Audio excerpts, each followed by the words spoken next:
Perfect. Thank you, Anne. I am so delighted to introduce our speaker today, Professor Grande Lum. Professor Lum is the Provost and Vice President of Academic Affairs at Menlo College, and he was the former director of CRS. It's a community relations service. I did not know that CRS existed.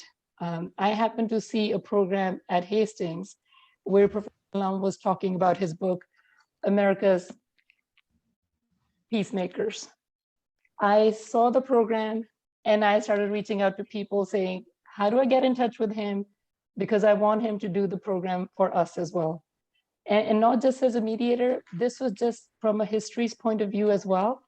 There was so much information in that book that once I saw that, the first thing I did was kind of switch to the end where they had a timeline of the CRS, went from 1964 to 2019.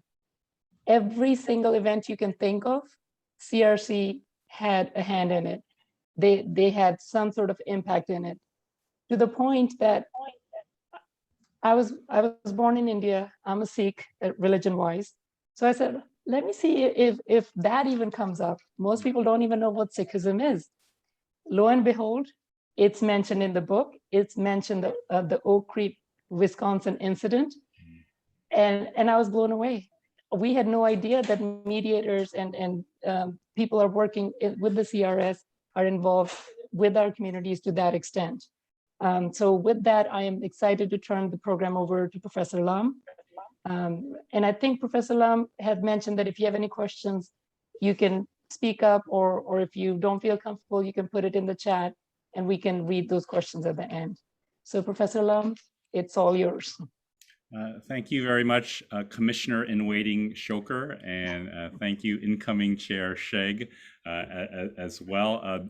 It's really a pleasure to be here. I think I was mentioning to Palvir, Ann, and Nathan, speaking to an ADR section feels like home to me. And of course, I know a few folks here, and a lot of folks I don't know, but it's a pleasure to be with you all today. And Palvir talked just about what happened, and I'll talk a little bit about it. It happened pretty much on my first day when I started at CRS. It actually is it still sticks in me very much so. It was a very emotional time in that situation here.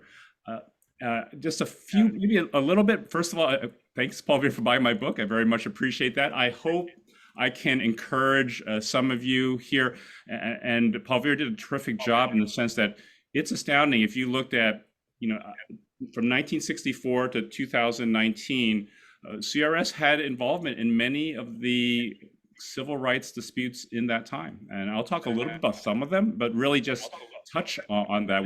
I'm going to speak for about 45 minutes. So I know a few folks have to leave at 6, so I'll be finished with the presentation by then. After that, though, I'd love to have conversation. What was wonderful about the presentation that Palvir attended was we had a very engaged dialogue here. And my understanding is that you guys will be very engaged in dialogue too. So I look forward to that. And I think it makes it, I think, a much more sort of collegial and interesting sort of approach. And it's fascinating. I did not know that much about CRS. I did have some familiarity with them. In the early 90s, I actually, a firm that I worked with was the Conflict Management Inc., which was a spin-off of the Harvard Negotiation Project. And my mentors were like folks like Roger Fisher and Bruce Patton in doing this work. And we had been hired to provide training for them. So that was the first time I became familiar, but it really wasn't until I actually joined them that I really dug into their history. And again, I had to lead the agency as well. And as folks here, you were talking about the mediation program, about the difficulty at impasse. It was striking for me. My background is probably more similar to some of you here as a lawyer and doing different. I did a lot of labor management disputes, but the application of that to civil rights disputes, it was amazing. It was amazing to see, and the people. And I was a director of it. There were people that was their life's work.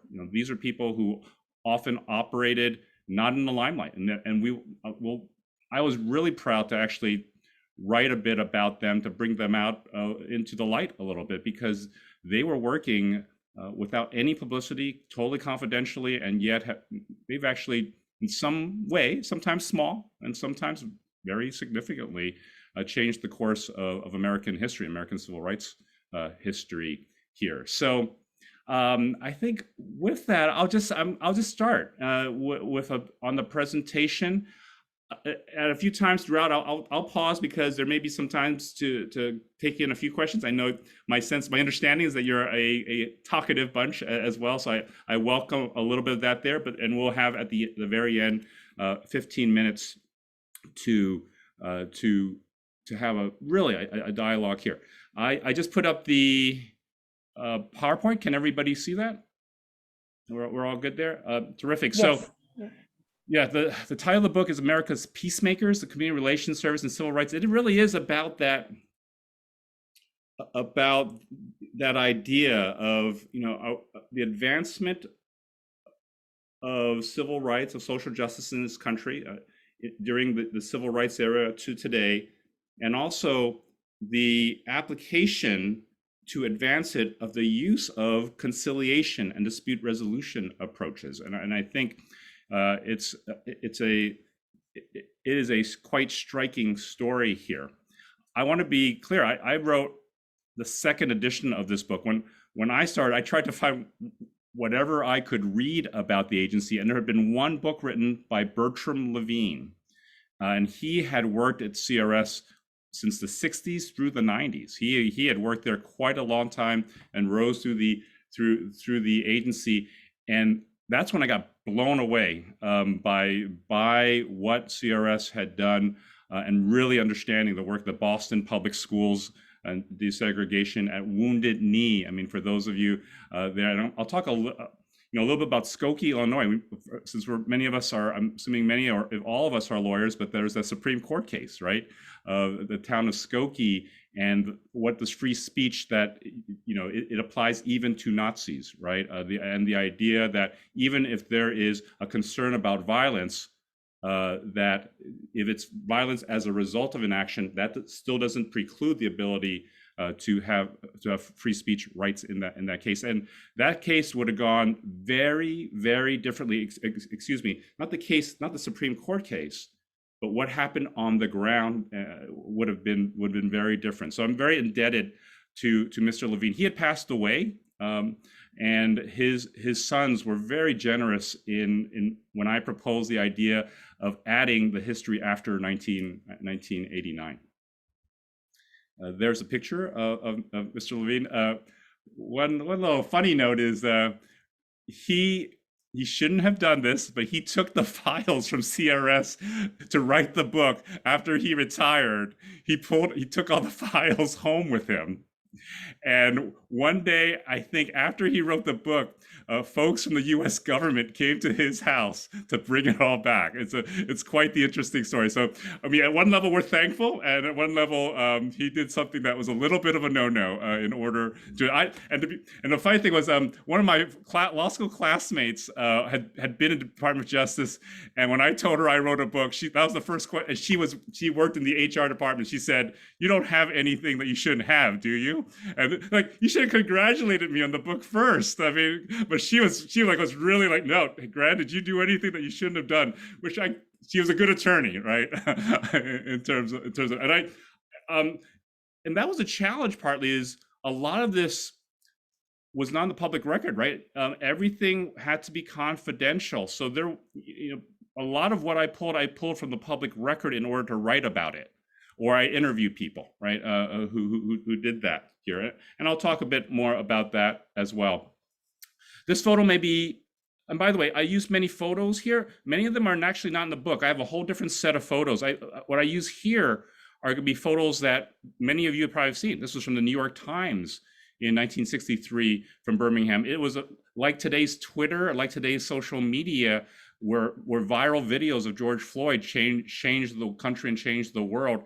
In those days, it would have been a photo in the New York Times, or it appeared on the three networks here. And if you went through history, whatever the technology was, dramatically impacted people's perceptions of the conflict. So you went back to the Civil War when photography was first started, it conveyed the violence in a way that people had never understood before, and shocked the nation then as well. But this was in Birmingham, and of course, this is when Bull Connor, who sends the dogs against the protesters, included children and young people, and the country was shocked when they saw these photos. This was really an attempt by the Black community to use their economic power. They were saying, we are not going to go to white businesses in Birmingham, and it is a high point of the civil rights era in that individuals, residents of this city, took on the power system, and even though there was segregation by law, they overturned that de facto. They actually forced the city to agree to desegregate here. And that, remember, this is when George Wallace was the governor. At the time, the Attorney General and the Civil Rights Division for the DOJ, they mediated this case. And what they said was afterwards, like, this is taking too much time and energy to doing so.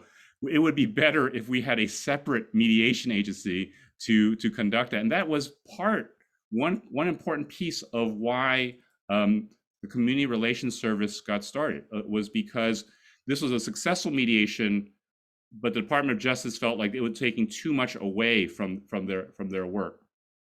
This is a photo on July 2nd, 1964, from the signing of the 1964 Civil Rights Act. We see Lyndon Baines Johnson there, of course, who signed it along with Martin Luther King and along with many of the senators at the time. If not for Lyndon Baines Johnson, the Community Relations Service would not exist. He had proposed this in the 1950s and the 60s. Again, LBJ was Mr. Negotiator, right? He was, let us reason together. And he was about that we can disagree. He was a person who early on said, if you can disagree, but we can do it without being disagreeable, right? He was a person who termed that phrase. And remember, he's a white Southern governor who was not perceived well by the civil rights community because he had fought against civil rights. But you remember, he was an official representing Texas.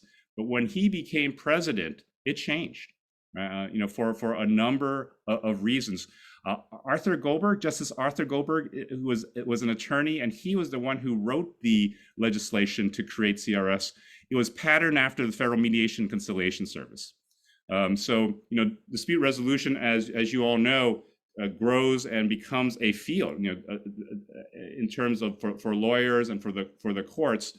But prior to that, the history of it, you'd have to go to the Federal Mediation Conciliation Service to see as an institutionally where dispute resolution gets formalized. And CRS is really the first time the federal government recognizes community-based mediation, right? I mean, the community boards in San Francisco is the first community mediation center in the country, started by Raymond Schonholz, a real entrepreneur and innovator in the Bay Area around dispute resolution. Of course, we have SEEDS, and we have Peninsula Conflict Resolution Center now, and folks, I'm sure folks are familiar and done work with some of those organizations as well. But this is really the first time the federal government says, and it really does go to the idea of how to give voice to the people. And I think that's an important piece of it. The fascinating thing to think about, the Civil Rights Act, the 1964 Civil Rights Act, as folks know, is arguably the most important legislation, along with, say, the 1965 Voting Rights Act and the Immigration Act in 65 as well. And it's really important, of course, for desegregation, for equal employment, and for that. CRS is really, again, widely unknown. It was created by Section 10 of the 1964 Civil Rights Act. It is on that day, though, on July 2nd, when LBJ announces it, he only talks about CRS. Why? Because there was concern. Robert Kennedy was very concerned that when this act passed, that there would be violence in the streets. And I think what turns out to be irrationally so, because there wasn't much. But there was this great fear that Blacks would be going in en masse to hotels, restaurants, theaters, and demanding, and many did. There were organized groups, especially youth groups, who go in to challenge it. Because of that fear, CRS was said, oh, this is a group that's going to go out here. The fear was also that there would be a ton of litigation, that there would be lawsuits everywhere, and that it was important to have a group like CRS who could create voluntary compliance with the '64 Civil Rights Act as well. I'll pause there for a minute. I don't know if there are any questions about that history, or any quick comments folks had. If not, I will go forward here. So the first big case for CRS was Selma, March 7th, 1965. This is another iconic photograph. Many of you probably recognize the person in the black and white photo, the light trench coat. That's John Lewis, who is a leading advocate for the Student Nonviolence Committee and a leader of the Civil Rights Movement, who of course becomes a congressman and becomes the moral conscience of the Congress, and a true American hero here. They're facing off with the Birmingham State Troopers. Of course, this was about voting rights. This conflict, and it was a conflict, right, was about the inability of Blacks throughout, but specifically here in Selma, to be able to vote. It was nearly impossible for Blacks to register to vote there. And local citizens, and I think it's always important, we can focus on the Ralph Abernathy's, the Fannie Mae Hamers, the Martin Luther Kings, who are incredibly important. But I think it's also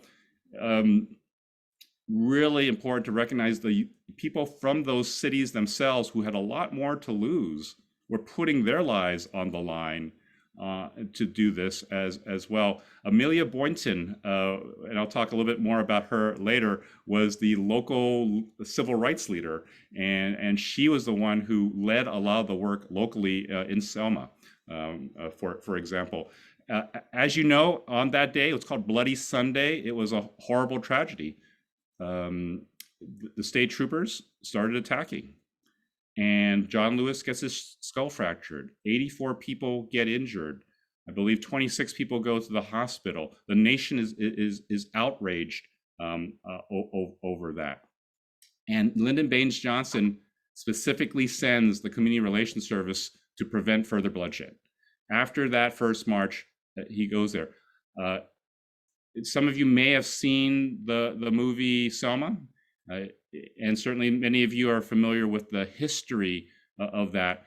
In the second march, CRS, who had been there the whole time, who had been monitoring and actually mediating, because it was not just about voting rights out, it was also for the local town. They were also concerned about economic issues, employment issues, treatment of surprise in some ways, sadly, no different from today in terms of police treatment of Black residents, white police treatment then, all white police, of course, treatment of Blacks there. And LBJ said to the CRS, you are going to go in there and you are going to prevent any bloodshed from happening, because Martin Luther King, Andrew Young, Ralph Abernathy, Amelia Boynton, many others were committed to crossing the Pettus Bridge in order to march from Selma to Montgomery in terms of caring about voting rights here.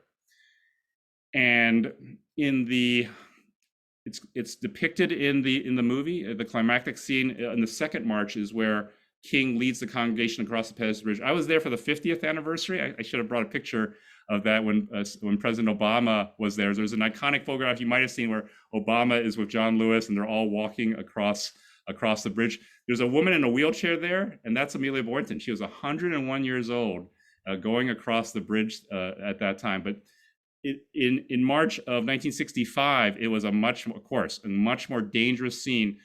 And CRS, Laroy Collins, set it up because they were going to cross the bridge again and got an agreement.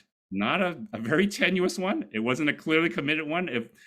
Since as you all are mediators, it was one where it was a what if. and nobody could commit to it. King would not commit to say he would not cross. The troopers did not commit to say that they wouldn't enforce in their minds the law here in this situation. Of course, there were lawsuits on First Amendment place matter restrictions going on throughout this as well. But they did have a very tenuous agreement. King goes with the congregation. They stop, and the Pettus Bridge, when I was there, it's noticeable. It goes up and down, so you could not see what goes when you're going down on that bridge. They go to practically the middle, stop.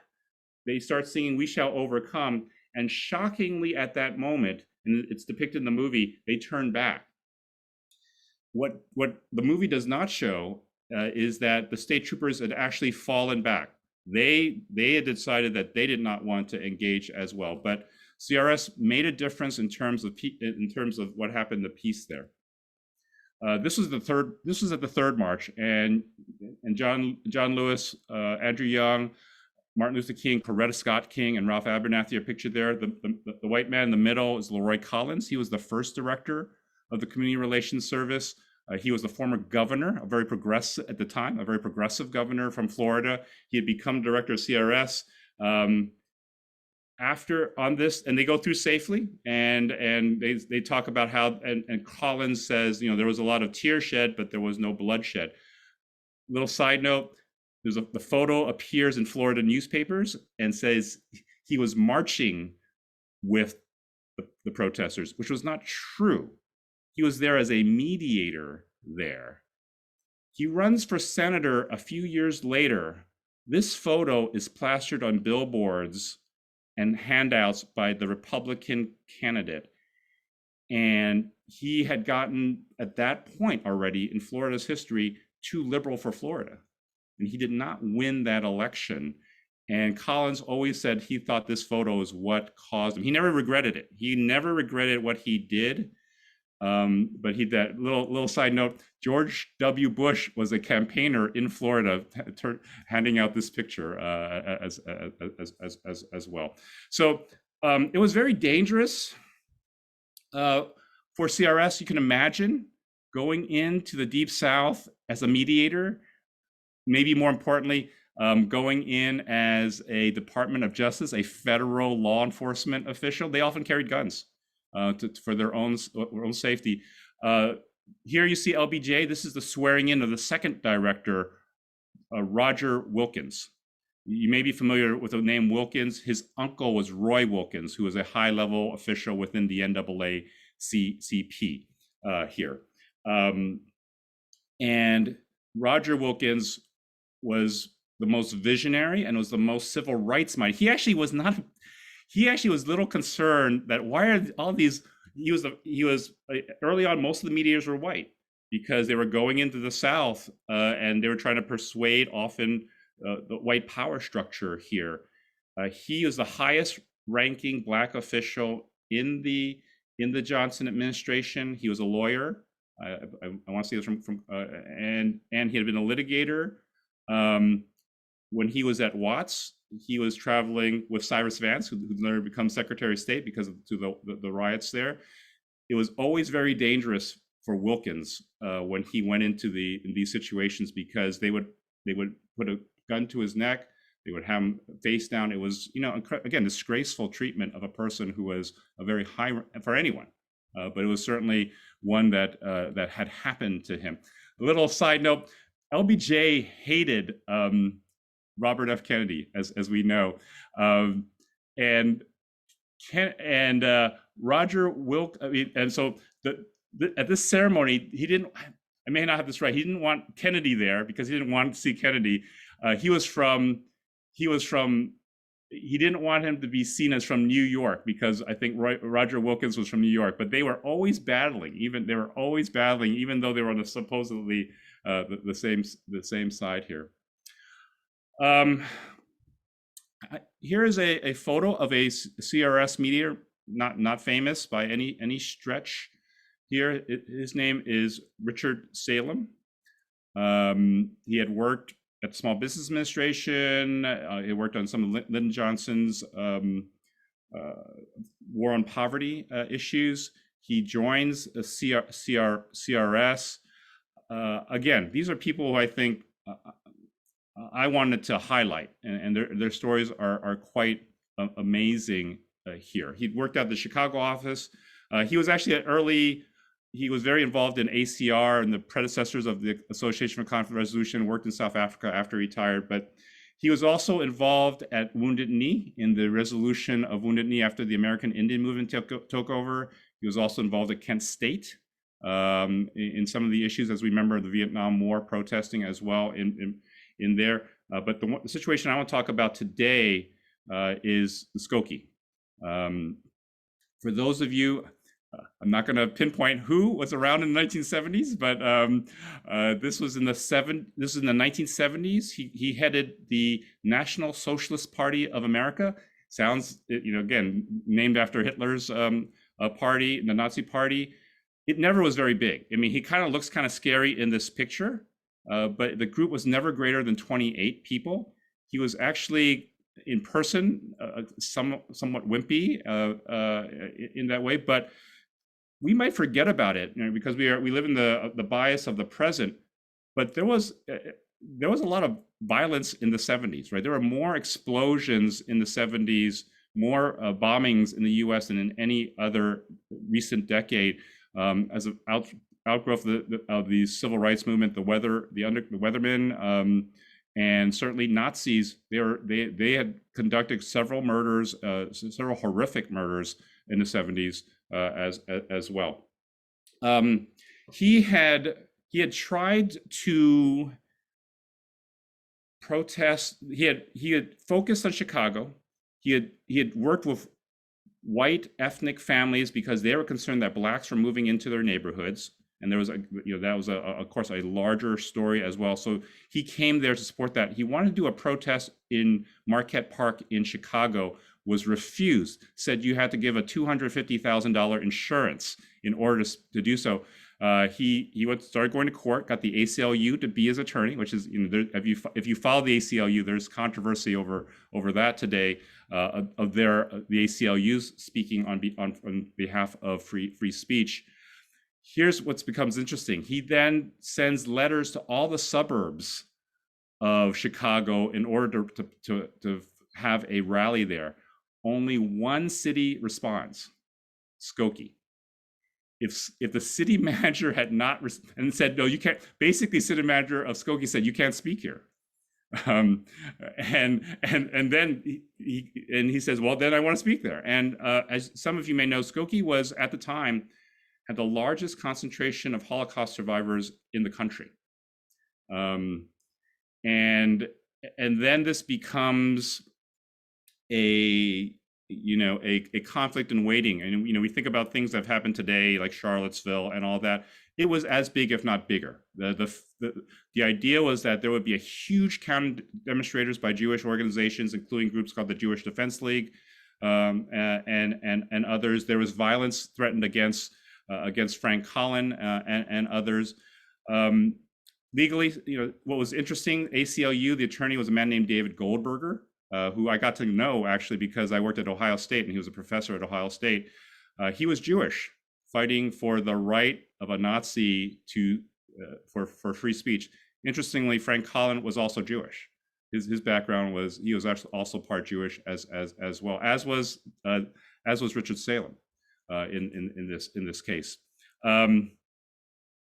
The attorney, David Goldberger, had never heard of CRS as well, and didn't think it was going to be that helpful, but said, I found interesting in talking to David about the case was, he was there to fight for the right, for a free speech right of Frank Collin of the Nazis on the principle. But he said, he was scared about the violence that could erupt too. So he felt like he always said his responsibility was to his client. If his client did not want to go have the rally, he would have backed out of it. His representation, even as an ACLU attorney, was to represent him. He thought it wasn't going to be any use for CRS to talk to him, but agreed. And what is striking is that he was willing to talk. Nobody, Rebecca Solnit is a local Bay Area author, often says, why would anybody want to negotiate? I'm paraphrasing, negotiate with Nazis, right? They're evil, they're immoral. What I think is interesting here is to think about for what purpose. The purpose here is to keep people's safety.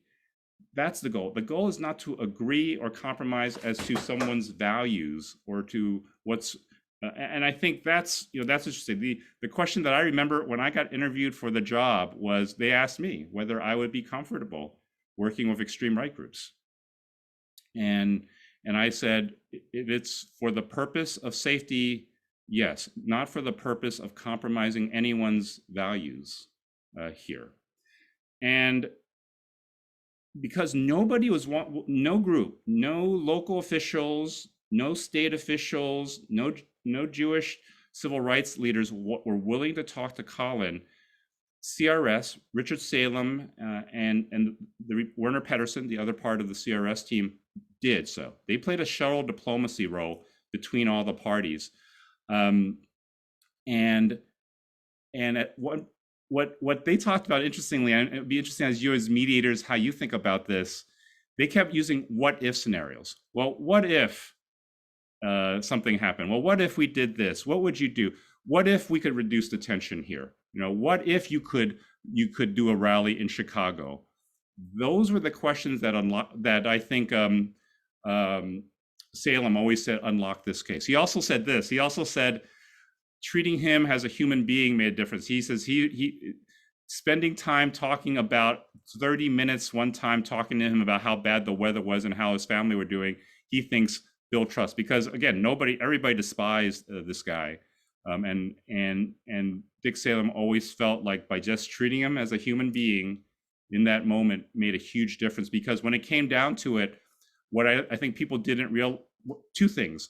I think Frank Collin felt like, I must be important. The DOJ is talking to me. It was that piece of it, right? His ego piece. And the second piece was he was becoming really afraid for his life. And CRS provided that, you use Bill Urey's work, build that golden bridge, or get them to a Yesable, and Roger and Bruce Patton also talk about the Yesable Proposition. How do you create that? But that changed dynamic. As you all know, the ACLU does win the case. Colin does win the right to protest, and because you can't put vague restrictions like no military outfits or insurance payments and all that. What happens is that they do have a Chicago rally, but there's no rally at Skokie. And to me, this is David Goldberger always said that, but for CRS, there would have been violence, tremendous violence in this case as well. 5:49. So I'll speak for about 10 more minutes, and then we'll do this. This is Silke Hansen, one of my very favorite mediators at CRS. She was involved in a lot of cases. She did a lot of work after Rodney King, in working between Korean American groups, because there was $1 billion in damage to Korean-owned businesses, something that I'm not sure we all remember, and how I certainly remember, how difficult it was during that time when the LA police were beating up Rodney King. But there was a lot of money coming in afterward. There's a couple things. There was a lot of Korean. There's certainly a lot was going on, and part of it was the anger towards Korean Americans, because they were running the stores here, and there were a number of incidents where Korean store owners were mistreating the black customers, and there was a lot of anger towards them.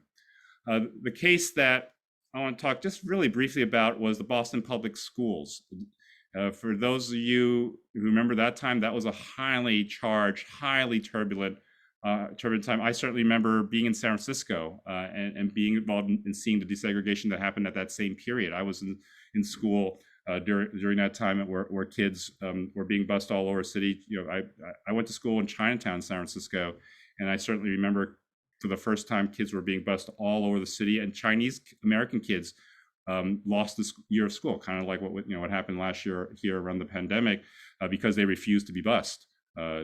during that year.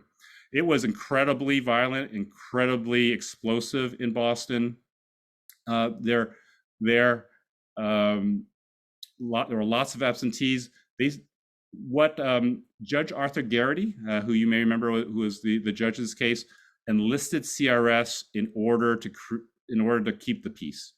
CRS was a key partner in doing so, and it was much in reaction, clearly, because so much was going on. But Silke Hansen helped start biracial parent councils, biracial student councils. CRS people actually went into the schools and mediated, sometimes taking the tension down where a student would have a knife, things of that nature as well. I just want to mention, later on, Arthur Garrity wrote a letter to Jimmy Carter thanking CRS because he said that, I think the budget at South Boston High School for 2 years for security during the throes of this crisis was $10 million for security, because it was immense. The budget for CRS at that time was $6 million a year. And he said that, CRS made such a huge difference in this as well. Larger picture, school districts throughout the country said, we do not want to be another Boston. CRS organized and worked with districts throughout the country, very prominently in Detroit, for example. And they really took it to heart, right?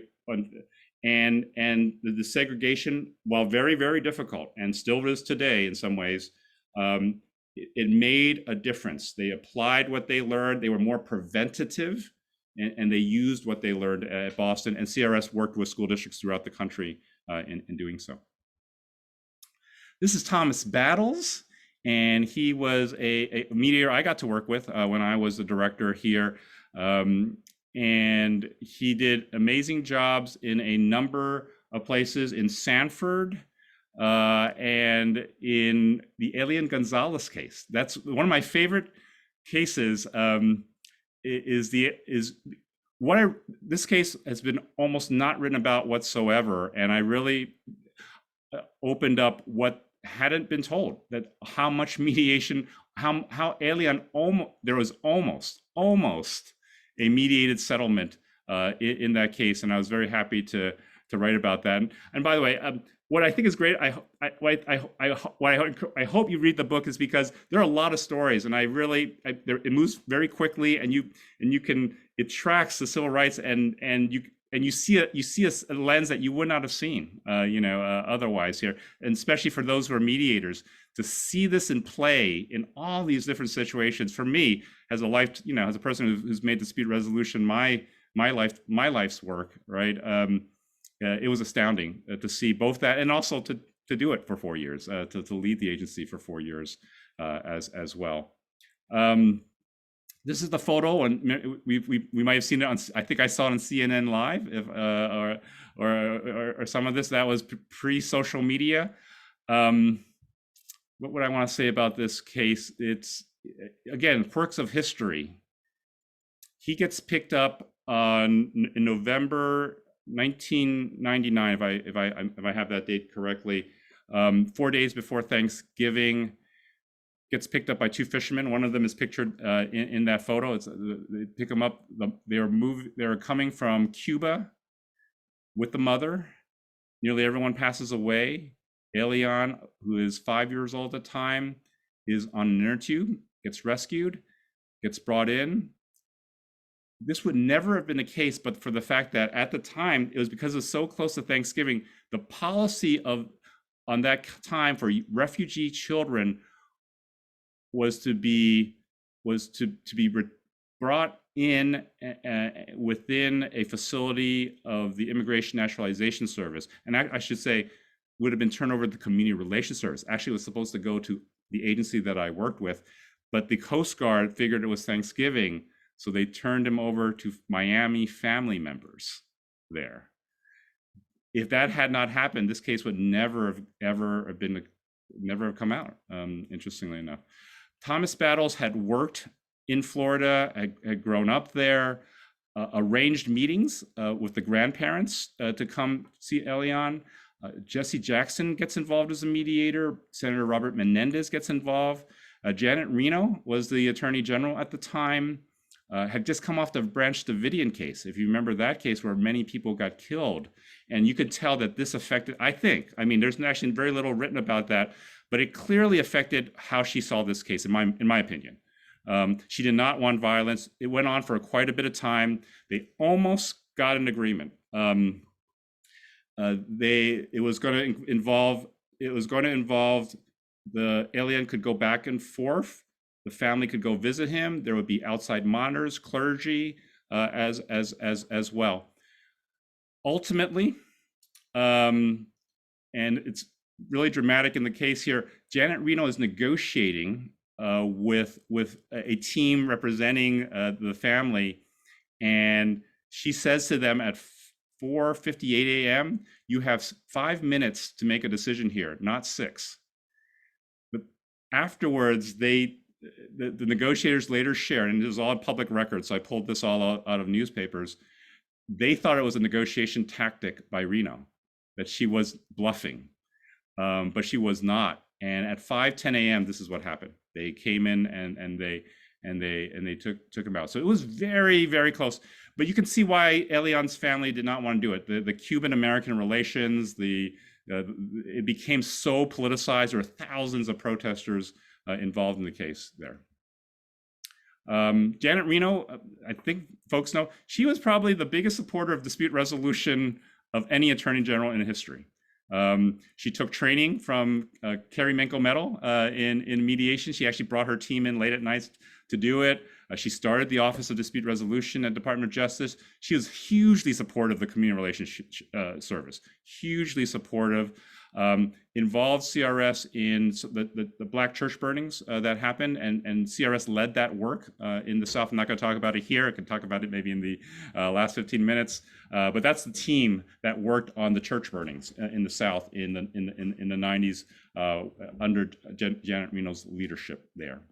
One of my heroes is the woman in the colorful garb is Rose Ochi. She was a World War II concentration camp survivor. She was from Los Angeles, had worked with Tom Bradley, but she was a hugely influential head of CRS, the first Asian American woman to reach the Assistant Attorney General rank in the Department of Justice. I'm going to probably finish up here, and we can talk more during in questions and answers, but I'm very proud of the work we did in the Trayvon Martin case, and that was, as we remember, 2012, the biggest reported case, the biggest reported story of that year, bigger than the re-election of President Obama. It leads to the creation of the Black Lives Matter movement here. CRS was involved from beginning to end, working with the city, working with the National Action Network, Al Sharpton, with Jesse Jackson Group. It plays out very differently from Ferguson and Baltimore because the city welcomes the protesters, and there's not a single bottle thrown. There's not a single arrest. This was a lot of it was about the stand your ground law, stand your ground law, which is what ultimately really resulted in George Zimmerman's part of the reason it ends in an innocent verdict here. But the mayor of Sanford credits CRS for helping to keep the peace, in helping to move the community forward here.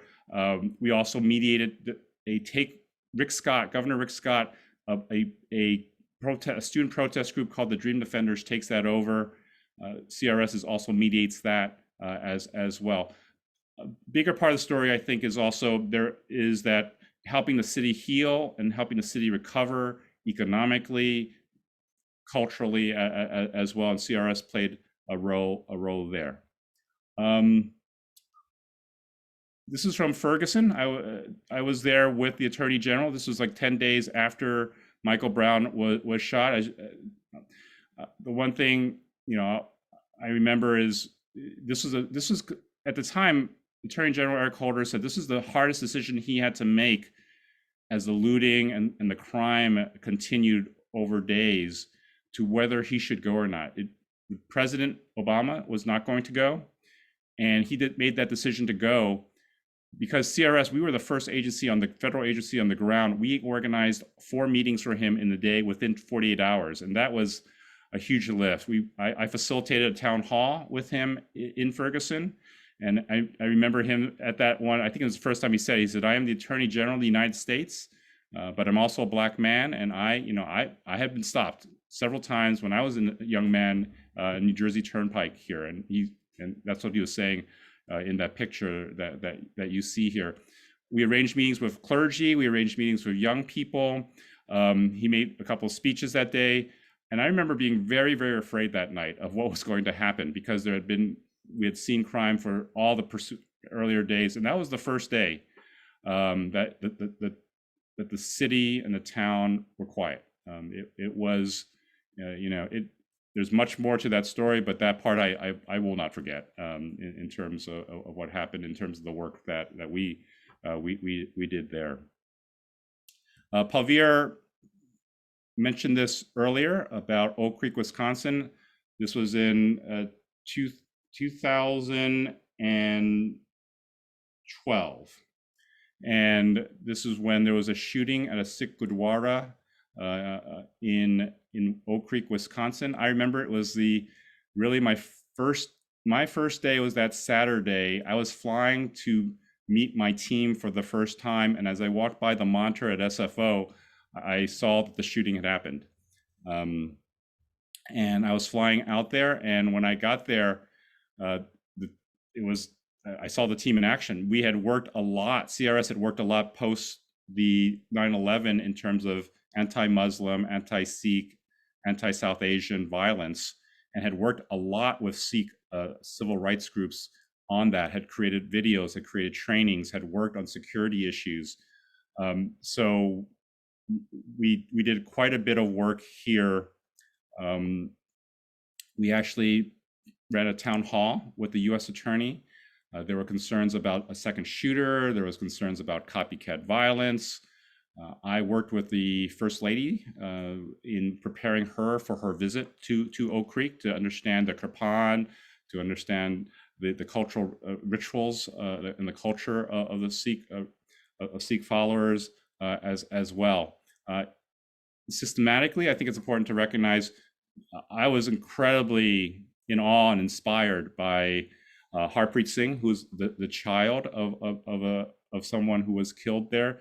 He is testifying here at a Senate subcommittee meeting chaired by Senator Dick Durbin, and was talking about hate crimes reporting, that the Sikhs should be counted when there are hate crimes, because there was no category for the Sikh religion, for the Muslim religion, for other religions. And he was there, and you can see his brother in the background crying there. I was in the room as well, arguing for that. And we worked very hard with the FBI. We worked hard with the Civil Rights Division. One of Robert Mueller's last acts as director of the FBI was to include new religious categories in hate crimes reporting, so when police report, they can check off or say here's what the hate crime was based on. So that it's important to talk about a lot of the CRS work is really response to the moment, but it is also about healing, about systemic change as well. What other slides? This was at the 50th anniversary. I just think it's important to share here the people who did the work. They're an incredible group of people, again, working confidentiality and working anonymously on this work. If you're interested, and I shared this when the last time I presented, where a couple of you were at as well. I worked with the Ohio State Divided Community Project, and so and they're out of the Moritz Law School, and they're working a lot with lawyers. We've worked with JAMS, was a huge supporter, and as the American Arbitration Association was a huge supporter of the Divided Community Project here, and working with lawyers, working with ABA as well to continue to do this work. So I'm a little bit over. Apologies for that, but let me stop there. Thank you. I hope you guys. I'm very proud of the book, more because I think it shows how important the skills that you all practice and how it can be applied to civil rights, community conflicts, and make an impact and make a difference. And I just hope I did them justice in writing the book. Thank you. Thank you so much, Professor Lam. It's and I heard this earlier, Bob Hamilton saying when he grows up, this is the feeling I get every time I read the book, because I've been doing a chapter at a time and then really going online to also look at the pictures. Mhm. But this is what I want to do when I grow up as well, that my work kind of makes a difference to someone somewhere. And I feel like in our community, we really need this type of work. I don't know if there is something at the state levels as well, or if there's There is okay. Newsom is doing something. One of the former directors, my predecessor, Becky Monroe, is now working has been appointed by Gavin Newsom, partly the anti-Asian violence issue and partly other hate crimes issues. I think there is the possible formation of a state. I don't want to get ahead of myself and all that, but there has been conversation about creating a California state version of the Community Relations Service. And there has, by the way, been a state version, I should say. I actually should say that of the Community Relations Service, but it's very, very small. And I've talked to the woman who headed it. She was amazing. Some of the work that they've done as well. So there is some of that already in California. Again, the work that community boards and SEEDS and PCRC, they've done work on dispute resolution and on issues of race and other things, and I commend them. And there are many ways of doing the work. I think there are many ways to be a part of the solution, right? In this work. Professor Lum, if you want to unshare your yes. your screen, no, just in case anybody wants to ask a question. Absolutely. And while you're doing that, I remember when I bought the book, it was through a college. There was a separate publication. I don't know if it's available on Amazon. I'm not very good at marketing my own book. Let me while I'm talking, I'll send that. We have a very good book website. Let me send that to you. Please, yes. And you can send that to me, and I'll make sure it gets out through the materials as well. To everyone, let me also mention those that didn't attend. We have an audible version of the book of this as well, and so please, if you're a member of Audible, to do that. I actually make a little bit more on Audible than I do from the book. The hardcover is sold out for the most part. There's a paperback version now available. Yeah, when I booked, there was it just said one more left or something. Then I tried on Amazon as well, and it wasn't there. So that's why I was like, let us know what the link is. Yeah. So I do have a stash of them. So if you wanted a hardcover or you wanted me to sign it, you can order it through the website as well. So I'll get that for you in a second here. Excellent, excellent. Does anybody have any questions? Emily. Well, first I want to say thank you so much. What a fascinating presentation, and what a great holiday gift this book would be for friends and colleagues who are in dispute resolution and who also have a really serious interest in equity and inclusion issues and are concerned about current events. So it's kind of a no-brainer from where I sit.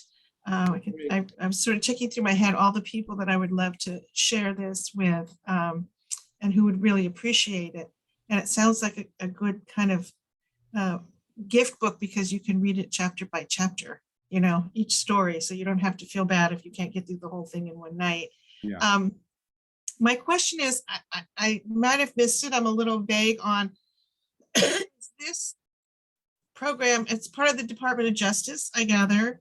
Can you just kind of talk a little bit about its current sort of stated mission and how cases come to be, to utilize this? I mean, I don't suppose you can call up and say, hey, I need a Department of Justice mediator. Come on down. Great. Thank you, Emily. And thank you for plugging as well. It has 15 offices throughout the country. There are 10 regional offices of the Department of Justice. There is one field office in San Francisco. It's in the federal building right in San Francisco. That new funky one that has a really sustainable one near the courthouse, right there off of Mission Street. Justin Locke is the one conciliator who is fabulous out there. as well. There's the regional offices in Los Angeles. You can just contact them. You can just you can go to the Department of Justice website. There's phone numbers, there are emails to doing that work. It's enacting legislation is the Title 10 of the 1964 Civil Rights Act, and I should have mentioned this earlier, the 2009 Matthew Shepard James Byrd Jr. Hate Crimes Prevention Act. So it is based on community conflict, and that has to do with race. That's what Title 10 of the 1964 Civil Rights Act says. Matthew Shepard opens it up beyond race for the first time. So now CRS since 2009 can work on issues of religion, gender identity, sexual orientation, religion, and disability. Really, the fundamental services that they provide are mediation, training, like different cultural competency, like we talked about the Sikh cultural competency trainings and law enforcement trainings, facilitation, and technical assistance. Often, like say on a protest, how to handle protests, how to keep protests safe, as well. It's strictly voluntary, so parties, and there's no cost. There's no cost to the parties. I helped. The challenge is I'll say this here, and I've said it certainly in other presentations. During the Trump administration, the agency shrunk by more than 50%. A lot of folks retired, a lot of folks left because it had basically been sidelined in many ways here. It's going to grow back again. It takes a little bit of time for those of you familiar with federal government and how that works. But I'm quite optimistic about the future of that. But you should definitely, if there's an interest in talking to them, you should definitely reach out to them and just talk to them about what they can do and what they're able to provide here.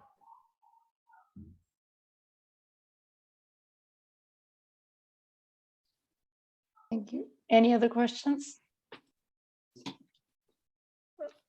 I have more. Nobody else does. Yeah, Grant, I just wanted to say thank you very much. It's very fascinating. My picture was off because I was eating something because I'm about to get on the road. Mm-hmm. And I don't know that this isn't just an impossible question to ask for you to comment on, but what struck me as I was listening to these amazing stories and this progress you made was juxtaposing microeconomics from macroeconomics. Like these stories are microeconomic stories, and yet we're living in this society that you commented on it in a sideways manner where, there's tens of millions of people that see very differently and could fit into these little micro economic, if you will, disputes. And I don't know if from your background with the CRS, if you have any thoughts about where we go using some of these skill sets as a country. Yeah, I'm sure all of us have been thinking about that in this Zoom call.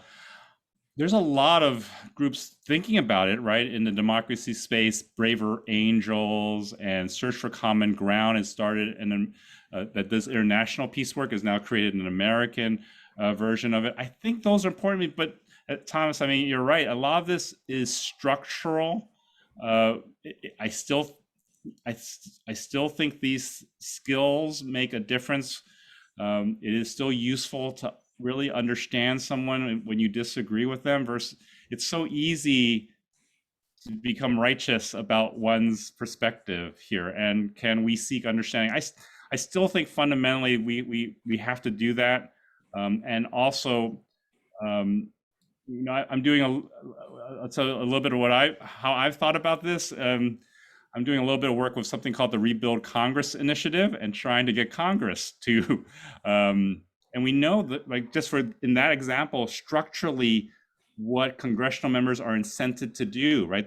Their job is morphed into playing to Twitter to raise funds, rather than make deals, right? It's so part of it is clearly structural, but part of it is, can we perhaps work with them to find ways? And we've, for example, we've worked with help helped stand up the House Select Committee on Modernization, which has come with bipartisan agreements to increase information sources that are provided to both House, which side partisan you are, providing more HR background, making it easier for staff members to stay there who work for congressional members by increasing pay, by improving HR, because part of the issue is that cycling in and out of folks here, and helping them create, how do we think about a strong, not necessarily bipartisan, but how do you have that Article 1 authority? How to create a stronger, more functional representative Congress? I think we have to find areas where we think we can impact. It could be a community, at the community level, where I've seen communities able to have that conversation as well. Thomas, we could go into a very, very long conversation, but those are my at least initial thoughts on it. Yeah, and you brought it up earlier on in one of your examples. I don't think it was the Nazi example, but it was one of them about, and I can't remember your term of art. It wasn't common interest, but it was something interest. And I'm not sure how we do that as a greater society, but that's just what struck me. And so I'm thankful that you evoked so many thoughts for all of us today. And I'm appreciative, the work that you do, that we do, is about that. And we need the work that we do within the dispute resolution world to, I think, convey that more, right? It's still, there is still work to be done in the courts, in our own communities, in our own neighborhoods, right? We may not be able to affect, I talked about Congress, but people still have a higher degree of trust in their local city council still. We can still, and that still matters, right? And the court system is a place where, we still have some norms here. And I think we have those are bulwarks. We have to stand up the foundation, the institutions. I think that work is important work for all of us to do, however we do it.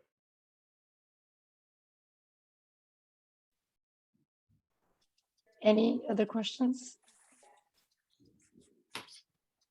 Hi, this is Jonathan. Can you hear me? Yes. Yes, we can hear you.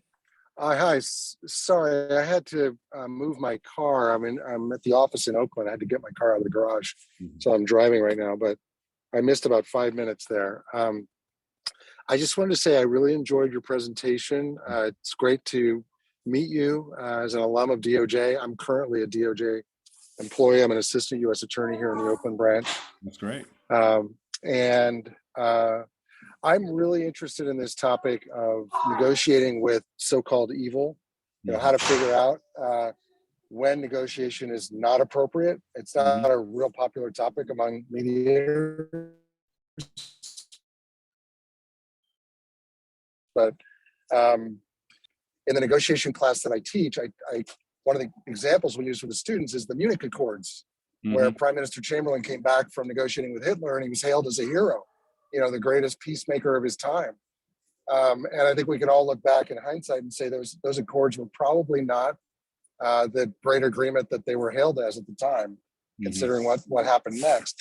So it's how do you figure out when your counterpart in a negotiation, because you don't have the benefit of hindsight, of course, is not there in good faith, has evil intentions or bad faith intentions, or maybe in our more modern context, just doesn't even agree on what a fact is with what you would agree with.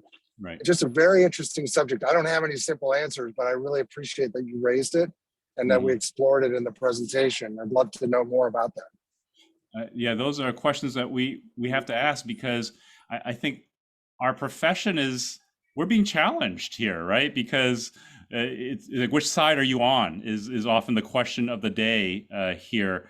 And Jonathan, I think those are hard questions. Being part of it, for me, the answer is often, if the purpose is safety, maybe we can negotiate. But if the purpose is giving up something, or if it's to advance an evil purpose, no, that is not, then we're better off not negotiating or not talking here as well. So I think those are questions we have to ask each and every day of ourselves.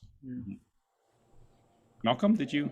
Yeah, I was going to add, Grande, what a pleasure it is to see and hear you again.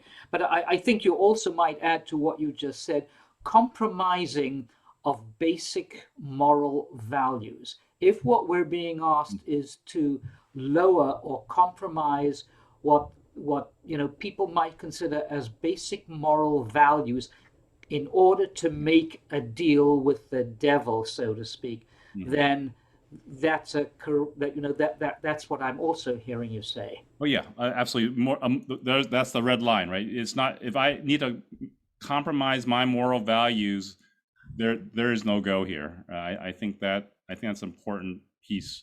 Yeah, I mean, we all mediate from time to time with people we don't like, and you can say to yourself, I'm not here to judge that person as a person, and whether I like them or not is really not the issue. I remember one of the most difficult mediations I ever had was to mediate a landlord-tenant case for a guy who owned a gun shop. And I just have an aversion to guns. And he started to tell me about what he did for a living. And I was sort of cringing in a way. And then I had to step back and say, it's not about what you do for a living. And if I go there, if I allow myself to go there, I'm never going to be inquisitive enough to learn anything about him that's going to help the process. So one has to step back and ask oneself these questions when you're mediating about judging people and whether you like them or not, because you've got to put that stuff aside. Yeah, and sometimes maybe the terms negotiation and mediation aren't the right ones. Maybe it's purely dialogue. Maybe it's just, I'm just here to understand something. I'm not going to agree with you. I'm just here to listen, understand, and that's where some of the work can be done. I think. By the way, I do want to say, I feel bummed that I'm missing out on a real dinner here. I mean, I thought that was part of the deal when you do these things. I get a free dinner. Sorry, Grande, I've already promised Malcolm a drink. I'll definitely buy you. Yeah, I want dinner too. I want some wine. Wine would have been nice tonight too, actually. Yeah. Malcolm, you're saying something, but you're on mute. Emily, I think you had a comment. Well, sort of a wide open question. I'll try to narrow it. I can see where your organization can fit in easily when there are like two sides or two parties or a clear contest between, two different entities. In a situation, for example, in the Oakland Chinatown situation, where there are people coming in and brutalizing Asian elders on the street and shopkeepers and so forth, there's not an entity to negotiate with or to work with. So is there a way to, are there avatars for that, or what's the deal? That's a great question. And to be honest, many of our cases, there's not a clear two sides.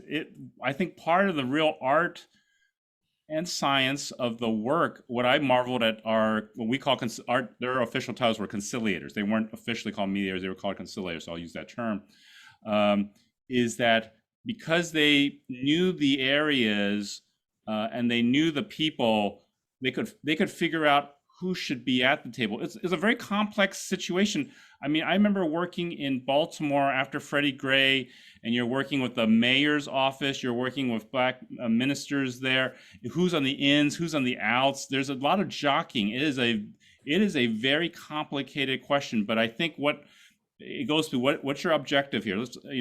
Certainly I certainly have been very bothered by the anti-Asian violence in Oakland as well.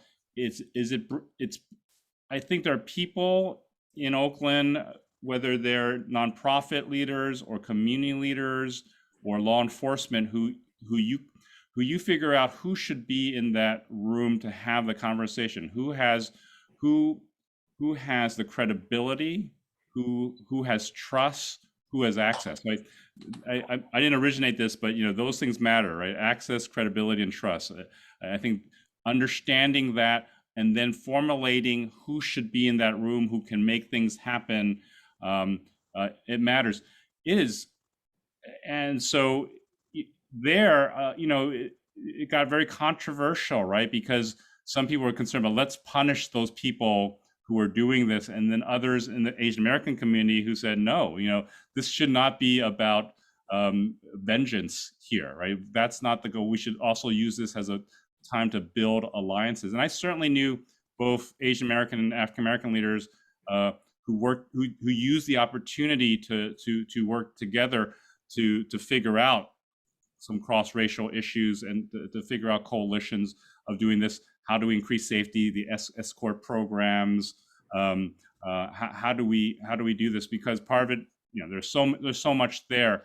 But I think it's about improving systems, and using that moment, as tragic as it is, to help improve things, and both in quantifying it. Let's really get a sense of what the problem is. Let's really understand the underlying reasons for this, and let's figure out ways to be safe here. But Emily, I think that's it's a situation we're still grappling with, and we need to for sure do better on. Mm-hmm. Oh, by the way, I should I do want to mention it. I put the website there. If you and to get the book the cheapest, I think if you went to there's a 30% I think discount code you can get that's there if you then went to University of Missouri Press. You'll get it faster through Amazon though, if you want to get it more quickly here. And I just want to mention that for people who are actually watching the recording later and they might not have the chat function, the website is America's Peacemakers.org. That was the website on there.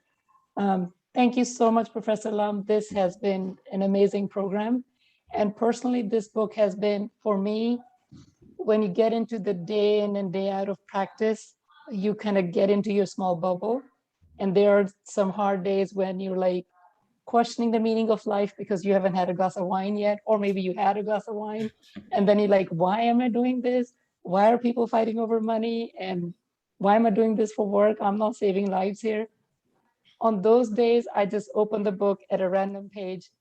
And to me, it kind of gives me that meaning that this work is meaningful. There is a bigger purpose, and people smarter than me that get to that level and can bring a community together.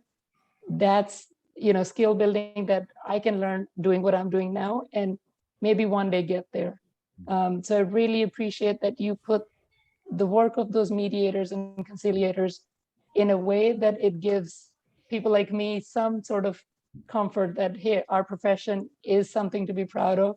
We are doing good work. So really appreciate that you put in the work in this book. Well, thank you, Commissioner in Waiting Shoker, and to the board members. What you do is the same skill set